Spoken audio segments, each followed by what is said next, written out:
It's Sunday morning with Mark Sainsbury. Sunday morning, and it's business time, of course, and our doctor of business, Dr. Harold Hillman, author, of course, of The Imposter Syndrome, Business Book of the Year at Whitcoulls last year. So he must have a few clues, this guy. Good morning, Harold. Good morning, Mark. Okay, we've got to be more persuasive at work. That's right. I thought we would introduce your listeners, or reintroduce in some cases, Dr. Aristotle from nearly 24 centuries ago, who taught leaders in that day and age that there is some skill associated with trying to persuade people to see things a certain way, or for that matter, when you're looking for people to buy into a certain initiative or project. We can be a lot more thoughtful, and Aristotle actually proposed what he called 3 proofs of rhetoric, which are really about how you persuade people to buy into a certain idea.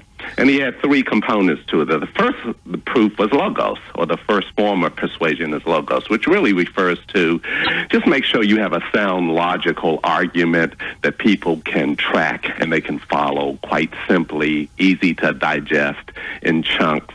Don't leave people confused around the sort of the logic associated with why you want them to switch from one way of doing something to another. So a simple message that makes sense. Simplicity, Mark. Sometimes people present 60 and 75 pages PowerPoint presentations, and by the time they make it to the end of that hour, people's brains are muddled and cluttered, and so we do need to make it simpler. There's pathos, Mark, which is, that emotional hook that sometimes we undervalue in business. We've been so trained to go after people's brains and, try to influence them logically that sometimes we miss the fact that we want to win people's hearts as well. So this is tugging at the heartstrings. It is. It is that sense that we've got to remember that people are not just, sort of rational beings walking around, and that sometimes we can motivate people to buy into something if they, have some visceral or emotional connection to it. And then, Mark, the third proof that Aristotle talked about, which is certainly relevant in business, is ethos. And that refers to a person's credibility, and that we underplay that sometimes when we're introduced before making an important presentation. We sometimes assume that people know our backgrounds or our credentials and things like that.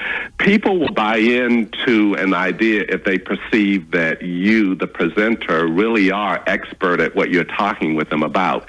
And sometimes you have to infuse elements or aspects of your qualifications as you're moving along, building that case so that people have confidence in you, the person, selling them that idea. Is there, of those 3? I mean, this is a theorem, nearly 2,500 years old. That's right. But his theory of the 3, yeah. I mean, the logos, the logic base, or the making sense, would be the one we would tend to rely on. We over rely on that one, Mark. The brain center for logical and rational thinking is quite dominant, and for a long time, and even today, we often overemphasize building that logical case to persuade people.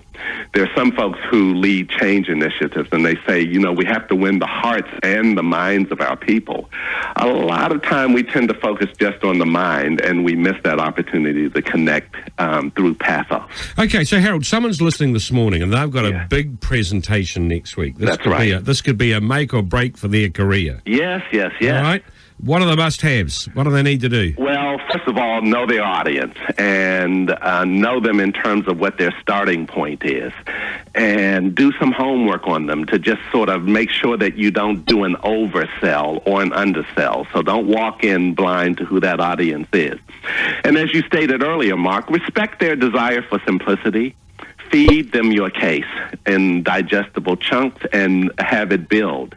Make sure that you use stories. I would often emphasize to people, use stories to illustrate, the world that you're trying to get them to buy into so that they can see it clearly. And in many cases, try to infuse them in those stories. And I would also say, Mark, just because you have an hour for a presentation, don't feel like you have to incline to fill that space. As a matter of fact, you learn a whole lot more from where your audience is and how they're tracking with you if you allow sufficient time for questions, because those questions will tell you whether or not you need to go a little bit deeper around logos or, for that matter, pathos, to be able to sell your case. So people won't think, oh, look, they couldn't actually fill out a full presentation. They're padding out with questions. The questions is a legitimate part of it. It is legitimate because it tells the audience that you're interested in how they're tracking along with you. I think it shows respect because you're checking in with them to find out if there are any questions. Typically there are.